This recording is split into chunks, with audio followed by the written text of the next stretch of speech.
வணக்கம். 7 Winstar technology. இப்போ பார்க்குற வீடியோ என்னென்னு பார்த்தீங்கன்னா, சார்ஜிங் கனெக்டரை ஃபிட் பண்ணி காமிக்க போகிறேன்.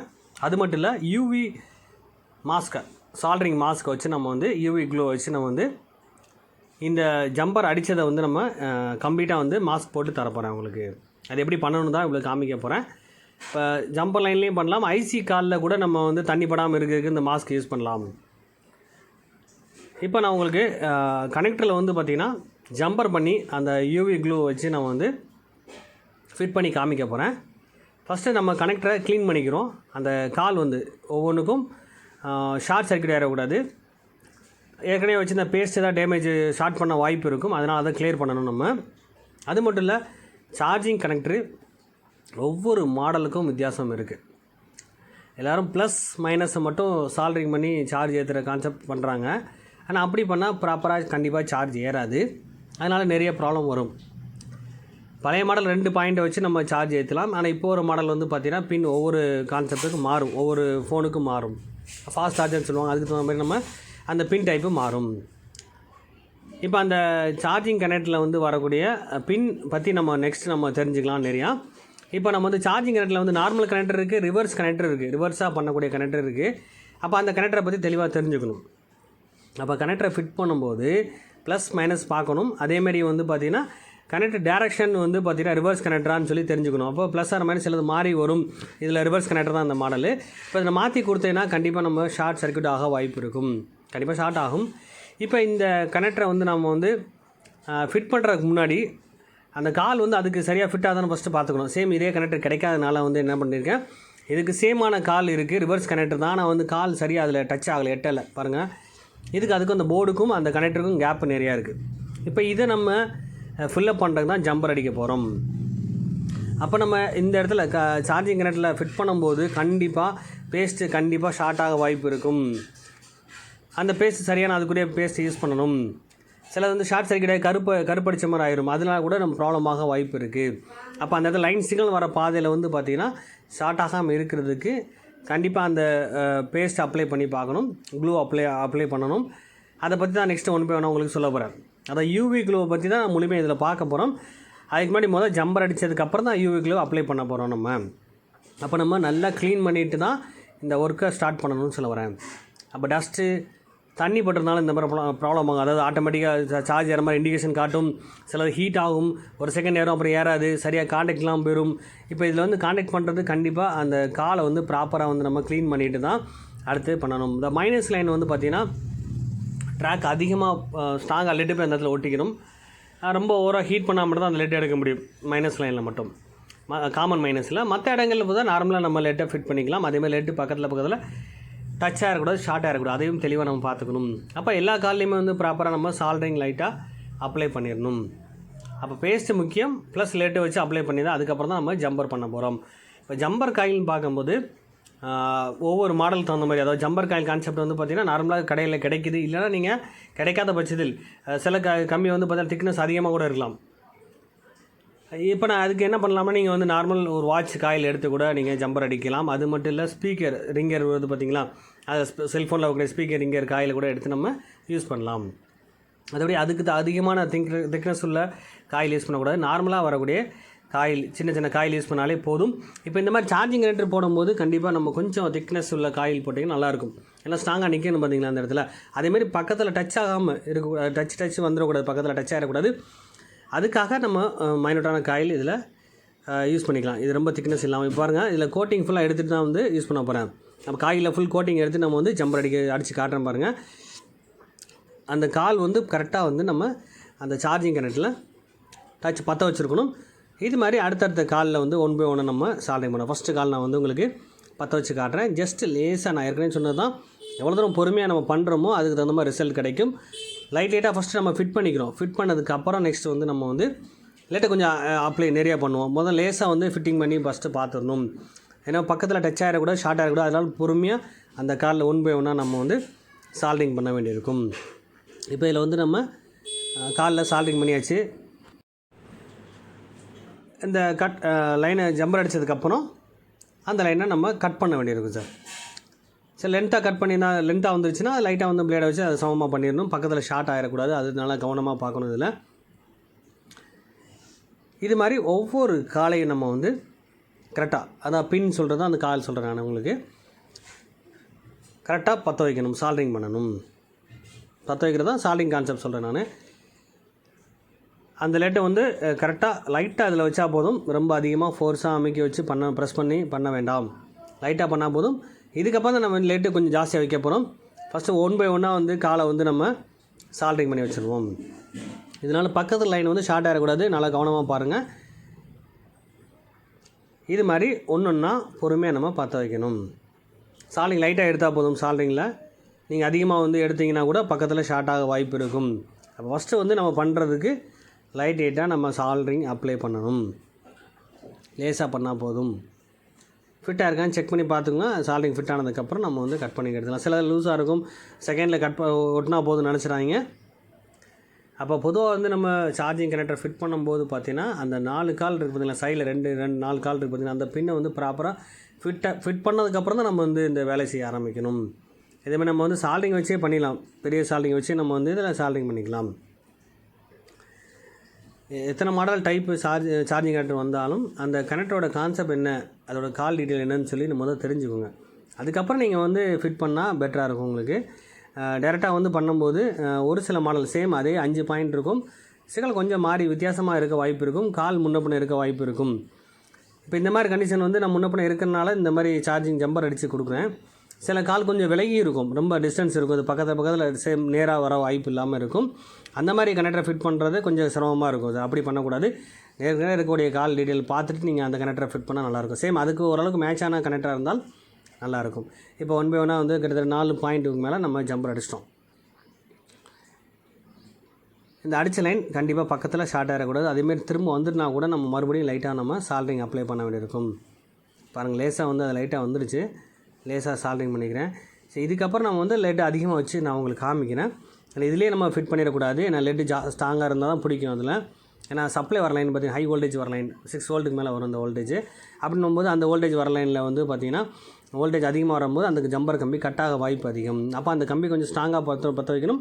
லெட்டு அதிகமாக அந்த இடத்துல அப்ளை பண்ணி ஆகணும். இப்போ 5வது பின்னையும் நம்ம பற்ற வச்சுருவோம். இந்த லைன் வந்து கிரவுண்ட் லைனு. லெட்டு கொஞ்சம் அதிகமாக அந்த இடத்துல வந்து ஃபிட் ஆகும், பிடிக்கும் அந்த இடத்துல. அதாவது நம்ம உடனே அந்த இடத்துல ஃபிட் பண்ணுற கிரவுண்டை பொறுத்தவரை சீக்கிரம் அங்கே ஃபிட் ஆகாது சார் உங்களுக்கு. அந்த லேட்டு லிக்விடாக மாறதுக்கு கொஞ்சம் வாய்ப்பு கம்மியாக இருக்கும். நான் பிரிண்ட் அதிகமாக இடத்துல இந்த இடத்துல அதிகமான ஹீட் கொடுத்தா அதில் ஃபிட் பண்ண வேண்டியிருக்கும். லேட்டை வந்து பார்த்திங்கன்னா சால்ட்ரிங்கை வச்சு நம்ம வந்து இப்போ வந்து லேட்டை பக்கத்தில் அப்ளை பண்ணி நம்ம வந்து லேட்டை அதிகமாக காட்ட போகிறோம் இதில். ஏன்னா வந்து லேஸாக இருந்துச்சுன்னா கட்டாக வாய்ப்பு அதிகம்னு சொன்னேன் நான்.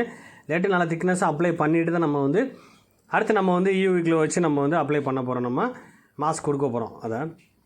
அப்போ லைன் வந்து கரெக்டாக ப்ராப்பராக சால்ட்ரிங் பண்ணிக்கலாம் செக் பண்ணி பார்த்துட்டு அடுத்து நம்ம லெட்டை யூஸ் பண்ணி நம்ம வந்து காலை கொஞ்சம் கனமாக வந்து இதில் ஃபிட் பண்ண போகிறோம் நம்ம. இப்போ பார்த்திங்கன்னா அந்த கனெக்டரில் எல்லா காலையுமே நம்ம பற்ற வச்சுட்டோம். இப்போ லெட்டு கொஞ்சம் அதிகமாக கொடுத்து நம்ம வந்து காலை கொஞ்சம் திக்னஸ் ஆக்க போகிறோம். பாருங்கள், சால்ட்ரிங் லெட்டு எடுத்துகிட்டு பக்கத்துலேயே கொண்டு வச்சு நம்ம வந்து அந்த லெட்டை கொஞ்சம் கனமாக்க போகிறோம். அந்த இடத்த வந்து கொஞ்சம் திக்னஸாக மாற்ற போகிறோம். 1 பை 1 வந்து நம்ம லெட்டை ஒட்டி காமிக்கிறேன் பாருங்கள். ஆட்டோமேட்டிக்காக அப்ளை பண்ண லெட்டு அதேமாரி நீங்கள் இப்படி எடுத்து பண்ணாமல் மொத்தமாக சால்ட்ரிங்கை வச்சு பண்ணிங்க அப்படின்னா கண்டிப்பாக நம்மளுக்கு பக்கத்தில் ஷார்ட் ஆக வாய்ப்பு இருக்கும். பக்கத்தில் ஷார்ட் ஆகிடக்கூடாது, அதையும் தெளிவாக பார்த்துக்கணும். இது 1 பை 1 நம்ம வைக்கணும். இந்த இடத்துல வந்து கிரவுண்ட் லைனால் கொஞ்சம் திக்னஸாக பிடிக்கும் சார். அதாவது திக்கானா பசை மாதிரி பிடிக்க ஆரம்பிச்சு இந்த இடம் மைனஸ் மட்டும். மற்ற இடங்கள்லாம் கரெக்டாக ஃபிட் ஆகிடுச்சு. அப்புறம் அதுக்கப்புறம் மேலே வந்து அப்ளை பண்ணிடுவோம். இப்படி பண்ணும்போது நம்மளுக்கு கண்டிப்பாக ஸ்ட்ராங்காக இருந்தால் மட்டும்தான் லைன் கட்டாகாமல் இருக்கும். அதுக்காக இந்த மாதிரி பண்ணுறது. இதை நம்ம ஃபிட் பண்ணியாச்சு. அதேமாதிரி பக்கத்தில் டச் ஆகிடக்கூடாது, ஷார்ட் ஆகிடக்கூடாது. சால்ட்ரிங் லெட் இருக்குது பார்த்திங்க, அந்த ஒரு சைடு மட்டும் கடைசி கால் மட்டும் கிரவுண்ட் லைனு சரியாக அந்த லெட்டு வந்து திக்காக பிடிச்சிருக்காது பாருங்கள். இது கொஞ்சம் ஜாஸ்தியான ஹீட் கொடுத்து நம்ம வந்து ஃபிட் பண்ண வைக்கலாம். அதுக்கப்புறம் நெக்ஸ்ட்டு நம்ம வந்து க்ளீன் பண்ண ஆரம்பிக்கணும் சார். உங்களுக்கு க்ளீனிங் கண்டிப்பாக முக்கியம். ஏன்னா பேஸ்ட்லாம் பண்ணியிருக்கேன் பார்த்திங்கன்னா, அந்த பேஸ்ட்டு கண்டிப்பாக ஷார்ட் ஆக வாய்ப்பு இருக்கும்.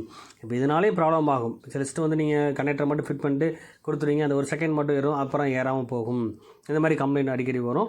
அது ஒரு செகண்ட் ஏற மாதிரி காட்டுது, ஆனால் கனெக்டர் கால்லாம் சரியாக இருக்கும். ஆனால் காரணம் வந்து பேஸ்ட்டோ லெட்டோ இல்லை வாட்டரோ ஏதோ பட்டிருந்தாலும் கண்டிப்பாக அந்த இடத்துல ஷார்ட் ஆக வாய்ப்பு அதிகம். அப்போ அதை மட்டும் கம்ப்ளீட்டாக நம்ம கிளியர் பண்ணணும் சார். உங்களுக்கு க்ளீன் பண்ணாமல் இருந்தாலும் ப்ராப்ளம் ஆகும். அதை வச்சு நம்ம ஜஸ்ட் நம்ம வந்து ஒவ்வொரு காலுக்கும், அதாவது நம்ம தின்னரோ ஐபி யூஸ் பண்ணி நம்ம வந்து அதை க்ளீன் பண்ணவும் செய்யணும். உங்களுக்கு க்ளீன் பண்ணதுக்கு அப்புறம் தான் நெக்ஸ்ட் அடுத்த வேலை செய்ய ஆரம்பிக்கணும். ஏன்னா நம்ம ஜம்பர் கரெக்டாக பண்ணிட்டோம். பண்ணதுக்கப்புறம் கண்டிப்பாக ஷார்ட் ஆகிடக்கூடாது. அதையும் செக் பண்ணிக்கணும். ஒவ்வொரு காலுக்கு என்ன வேல்யூ வருது, இந்த மாதிரி அந்த வோல்டேஜ் வருதா இல்லைன்னு செக் பண்ணி பார்த்துட்டு, இன்புட் அவுட்புட் வோல்டேஜ் எதாவது செக் பண்ணி பார்க்கணும். இதெல்லாம் பார்த்ததுக்கப்புறம் நெக்ஸ்ட்டு வந்து நம்ம வந்து அந்த யூவி க்ளூவை அப்ளை பண்ண வேண்டியிருக்கும். இதில் ஃபுல்லாக வந்து பார்த்திங்கன்னா கம்ப்ளீட்டாக நான் க்ளீன் பண்ணி காட்டுறேன். சைடில் பாருங்கள், அந்த சென்டரில் அந்த 2 காலுக்கு இடையில் வந்து பிளாக்காக டாட் இருக்குது பார்த்தீங்களா, அது ஷார்ட் ஆகும், கண்டிப்பாக ஷார்ட் ஆக செய்யும். அப்போ அதை நம்ம எடுத்துடணும் சார், க்ளியர் பண்ணணும். அதையும் க்ளீன் பண்ணி உங்களுக்கு காட்டுறேன் பாருங்கள். அந்த இடத்துல பாருங்கள் 2 கடையில் ஷார்ட் சார், அதாவது ப்ளஸ் லைன் அது ப்ளஸ் டிபிடிஎம் லைன், அந்த லைனுக்கு இடையில் சின்னதாக வந்து பிளாக் கலரில் வந்து ஷார்ட் சர்க்யூட் ஆகிருக்கு. இந்த மாதிரி நீங்கள் ஒவ்வொன்றையுமே பொறுமையாக பார்த்து பண்ணிங்கன்னா கண்டிப்பாக ஃபால்ட்டு பெஸ்ட்டாக இருக்கும். அந்த ஃபால்ட்டு பார்க்குற மெத்தடும் வந்து நம்மளுக்கு சின்சியராக ஃபாலோ பண்ணால் இந்த மெத்தடை யூஸ் பண்ணி நீங்கள் வந்து எல்லா கனெக்டரையுமே ஃபிட் பண்ணலாம்னு சொல்ல வரேன். அப்போ எந்த விஷயம் பண்ணாலும் ப்ராப்பராக செய்யுங்க. கண்டிப்பாக மெயின் வந்து ஷார்ட் சர்க்யூட் ஆகிடக்கூடாது. இப்போ தொடர்ந்து ப்ராக்டிக்கலாக செய்ய தான் நாலேஜ் கண்டிப்பாக கிடைக்கும். இப்போ கனெக்டரை வந்து நம்ம ஃபிட் பண்ணியாச்சு. நம்ம டஸ்ட் இருந்தால் அதையும் க்ளீன் பண்ணி எடுத்தாச்சு. அதே மாதிரி கேப் இன்னொரு தடவை கூட நம்ம க்ளீன் பண்ணி ஜஸ்ட் அந்த இடத்துல லேட்டு கொஞ்சம் ஜாஸ்தியாக இருக்க மாதிரி தெரியுது, அதையும் ஜஸ்ட் அந்த இடத்துல க்ளீன் பண்ணிடுவோம். ஏன்னா இதனால் கூட ஷார்ட் ஆகிடக்கூடாது, அதுக்காக சொல்ல வரேன் நான். அப்போ ஒரு விஷயம் பண்ணும்போது தெளிவாக வந்து நீங்கள் அதை ஃபாலோ பண்ணி பண்ணணும் சார். என்ன பண்ணுறோமோ அதுக்குரிய சொல்யூஷன் கரெக்டாக ப்ராப்பராக செஞ்சு டைம் எடுத்தாலும் சரி நீட்டாக பண்ணி கொடுத்தீங்கன்னா திரும்ப அந்த ப்ராப்ளம் கண்டிப்பாக வராது. கஸ்டமரை நம்மளை தேடி அடுத்தடுத்த விஷயங்கள்லாம் நம்மளை தேடி வருவாங்கன்னு சொல்ல வரேன். அதனால் வந்து ஒரு விஷயம் பண்ணுறோன்னா தெளிவாக பண்ணுங்கள். அதுக்கு என்ன காரணம் தெரிஞ்சு பண்ணிங்கன்னா பெஸ்ட்டாக இருக்கும். இந்த மாதிரி சின்ன சின்ன விஷயங்கள் நம்ம வந்து கோட்டை விடும்போது ப்ராப்ளம் வித்தியாசமான கம்ப்ளைண்ட்லாம் வரும் உங்களுக்கு.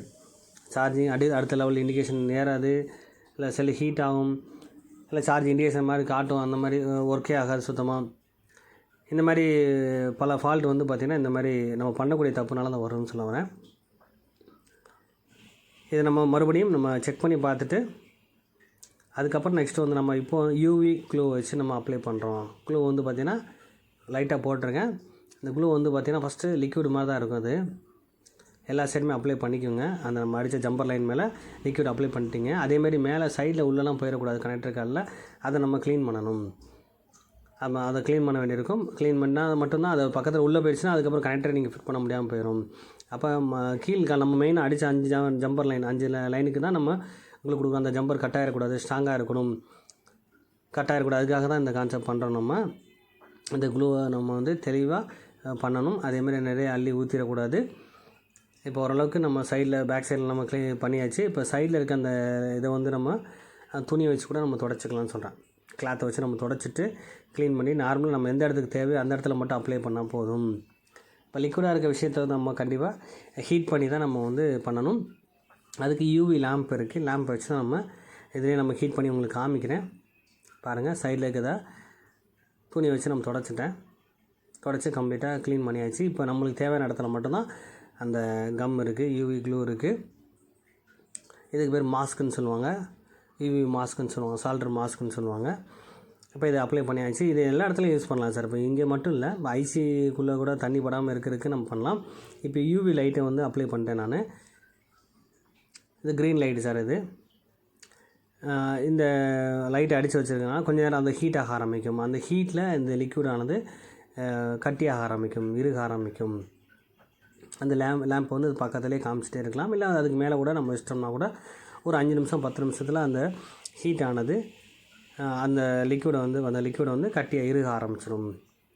அப்போ இந்த இடத்துல வந்து நம்ம இந்த சேக் ஆகாது, டேமேஜ் மறுபடியும் ஆகாது. அப்போ செக் பண்ணி பார்த்துட்டு சார்ஜ் ஏறுதான் கன்ஃபார்ம் பண்ணிவிட்டு நம்ம இதை யூவி க்ளூவை அப்ளை பண்ணணும். ஆல்ரெடி நான் செக் பண்ணி பார்த்ததுக்கப்புறம் தான் இது வந்து உங்களுக்கு அப்ளை பண்ணியிருக்கேன். ஒரு 5 நிமிஷம் டைம் பண்ணும். உங்களுக்கு ஓப்பனில் காமிக்கணும், லைட்டிங் கான்செப்ட்னாலும் இப்படி காமிக்கிறேன். ஒரு 5 நிமிஷம் கழித்து எப்படி ரியாக்ஷன் இருக்குன்னு சொல்லி உங்களுக்கு தெளிவாக உங்களுக்கு காட்டுறேன். இந்த மாதிரி லிக்விடை பார்த்திங்கன்னா இருக ஆரம்பிக்க உங்களுக்கு தெரியும்னு நினைக்கிறேன்.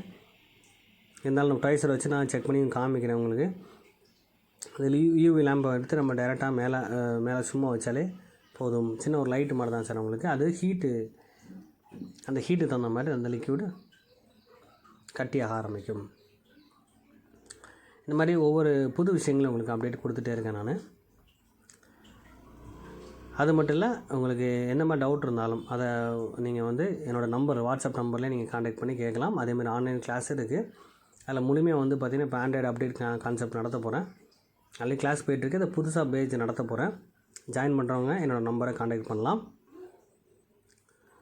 இதுமாதிரி இந்த க்ளோ ஃபிட் பண்ணுறதுக்கு எப்படி பார்த்தாலும் ஒரு 5 நிமிஷம், அதை சரியாக ஃபிட் ஆகிறதுக்கு கம் வந்து ஒரு 5 நிமிஷம் இல்லை 10 நிமிஷம் ஆகும். இந்த மாதிரி இந்த டைப் வந்து பார்த்திங்கன்னா ஏற்கனவே சொன்ன மாதிரி CPU, EMMC, power supply, jumper எங்கெல்லாம் அடிக்கிறோமோ அந்த இடங்களில் சின்ன மைனூட்டான இடங்கள் சொல்கிறேன். லென்த்தாக பெரிய இடங்கள் சொல்ல, பெரிய ஜம்பர் கிடையாது. சின்ன சின்ன ஸ்பேர்ஸ்லாம் ஜம்பர் பண்ணுவோம் பார்த்திங்களா, ட்ராக்கு அந்த மாதிரி இடங்களில். பிரிண்ட் சில இடத்துல IS பின்னோட்டில் அடிப்போம். நம்ம ஐசிக்குள்ளே ட்ரில் பண்ணி ஜம்பர் பண்ணுவோம். அந்த மாதிரி இடங்களில் வந்து பார்த்திங்கன்னா இந்த UV க்ளூ பெட்டராக இருக்கும். இதை நீங்கள் அப்ளை பண்ணிங்கனாலே அந்த ஜம்பர் வந்து கட் ஆகாதுன்னு சொல்ல வர, ஸ்ட்ராங்காக இருக்கும். பக்கத்துலேயே ஷார்ட் ஆகவும் செய்யாது. ஏன்னா வந்து கோட்டிங் எடுத்து தான் ஜம்பர் அடிப்போம். இதில் இந்த மாதிரி எடுக்கும்போது பார்த்திங்கன்னா அந்த ஜம்பர் வந்து வேறு சில்க்லேயே பட்டு கூட ஷார்ட் ஆகிரும். அப்போ அது ஆகாமல் இருக்கிறதுக்கு தான் இந்த க்ளூ யூஸ் பண்ணுறோம். நம்ம தனியாக UV லேம்ப் இருக்குது. அந்த லேம்ப் அப்ளை பண்ணாலே போதும். அப்போ நார்மல் டெம்பரேச்சர் ஹீட்டில் இதில் வரும் அந்த பல்பு. அந்த பல்ப் அப்ளை பண்ணும்போது அந்த ஹீட்டுன்ற விஷயத்தை வச்சு நம்ம வந்து இதை கட்டி வைக்கலாம், இருக்க வைக்கலாம்னு சொல்ல வரேன் நான். டைம் எடுத்து நம்ம அந்த லேம்பை வச்சு நான் வந்து இப்போ க்ளோஸ் பண்ணி வைக்கிறேன். வச்சு ஒரு 5 நிமிஷம் கழித்து நம்ம வந்து இதை பார்ப்போம். நம்ம இந்த பாருங்க, லேம்பை வச்சு நம்ம க்ளோஸ் பண்ணிட்டேன். இப்போ அதே டைம் வந்து பார்த்திங்கன்னா அதில் கொஞ்சம் லைட்டாக வந்து ஃபிட்டாக இருக்குது. பார்த்திங்க உங்களுக்கே தெரியும். நம்ம ப்ரெஸ் பண்ணவும் பாருங்கள், ஏறிக்கிடுச்சு. லிக்விடாக இருந்தது பாருங்கள், கொஞ்சம் கட்டியாக இருக்குது. கொஞ்சம் டைம் எடுத்து வச்சு பார்க்கும்போது இன்னும் டைட் ஆகிடும் இடம். அப்போ நம்ம அந்த ஜம்பர் வந்து கண்டிப்பாக கட் ஆகாது. அப்போ ஏற்கனவே சொன்ன மாதிரி சரியாக செக் பண்ணி பார்த்துட்டு கன்ஃபார்ம் பண்ணிவிட்டு தான் நீங்கள் அதை அப்ளை பண்ணணும். க்ளூவை உடனே நீங்கள் பண்ணிடாதீங்க. செக் பண்ணி பார்த்து சரியாக ப்ராப்பராக ஏறுதான்னு சொல்லி பார்த்ததுக்கப்புறம் தான் நம்ம ஃபிட் பண்ணணும். ஆல்ரெடி நான் பார்த்ததுக்கப்புறம் தான் ஃபிட் பண்ணியிருக்கேன் நான் உங்களுக்கு. திரும்ப என்னோட கூட நான் செக் பண்ணி பார்த்தேன் பாருங்கள். முதல் இருந்தோட நம்ம டைட்டாக இருக்குது எல்லாமே. அந்த ஜம்பர் லைன் அடித்ததே காட்டில் பார்த்தீங்கன்னா இல்லை, பார்த்தீங்களா, ஃபுல்லாக வந்து மறைச்சிருச்சு. நல்லா ஸ்ட்ராங்காகவும் இருக்குது. இப்போ நம்ம இதை வந்து நம்ம சார்ஜ் போட்டும் செக் பண்ணி காமிக்கிறேன் உங்களுக்கு. இது ஃப்ரண்ட் அண்ட் பேக் ரெண்டு சைடுமே இது அப்ளை ஆயிரும் சார் உங்களுக்கு. ஃப்ரண்ட் அண்ட் பேக்லேயும் வந்து அது அப்ளை ஆயிரும். UV லேம்பை வச்சு நம்ம வந்து நான் சொன்ன மாதிரி டைமிங் எடுத்துக்கோங்க. அந்த டைமிங் கனெக்ட் பண்ணி அதுக்கப்புறம் நீங்கள் வந்து ஃபிட் பண்ண வேண்டியிருக்கும். உடனே நீங்கள் ஃபிட் பண்ணிடாதீங்க. ஏன்னா ஃப்ரண்ட்டு பேக் ரெண்டு சைடுமே நம்ம அந்த லேம்பை வந்து நீங்கள் அப்ளை பண்ணிடணும், ஹீட்டு கொடுக்கணும்னு சொல்கிறேன். இப்போ நம்ம வந்து அதை சார்ஜிங் போட்டு கனெக்ட் பண்ணி பார்ப்போம். நம்ம சார்ஜ் இண்டிகேஷன் காட்டுதான்னு சொல்லி பாருங்கள். ரெண்டு சைடு ஃப்ரண்ட் அண்ட் பேக் ரெண்டு பக்கமும் வந்து அந்த க்ளூ வந்து அப்ளை ஆகிடுச்சு. இதில் பார்த்தீங்கன்னாலும் தெரியும் உங்களுக்கு. இது க்ரீன் கலரு.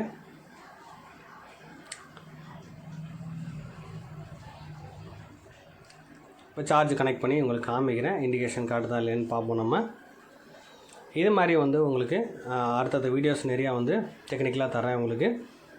எல்லோரும் சப்போர்ட் பண்ணுங்கள், ஷேர் பண்ணுங்கள், கமெண்ட் பண்ணுங்கள். அதேமாரி கிளாஸ் ஆன்லைன் கிளாஸ் அட்டன் பண்ணால் கூட நீங்கள் அட்டன் பண்ணலாம். அதேமாரி நேர்லேயும் கிளாஸ் எடுத்துகிட்ருக்கேன் நான்.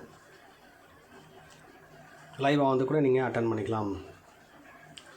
பாருங்கள், சார்ஜு கனெக்ட் ஆகிடுச்சு. இண்டிகேஷன் காட்டுது 95% இருக்குது. இது 96 ஆகுதான்னு பார்ப்போம். நம்ம கரெக்டாக ஏறிச்சுன்னா கண்டிப்பாக அடுத்த பெர்சன்டேஜ் ஏறிடும். பாருங்கள் 96% ஏறிடுச்சு. அப்போ நம்ம கரெக்டாக பண்ணியிருக்கோம். இந்த வீடியோ பிடிச்சிருந்தா லைக் பண்ணுங்கள், ஷேர் பண்ணுங்கள், கமெண்ட் பண்ணுங்கள், சப்ஸ்கிரைப் பண்ணுங்கள். பெல் பட்டனை மறக்காமல் கிளிக் பண்ணுங்கள். Thank you friends.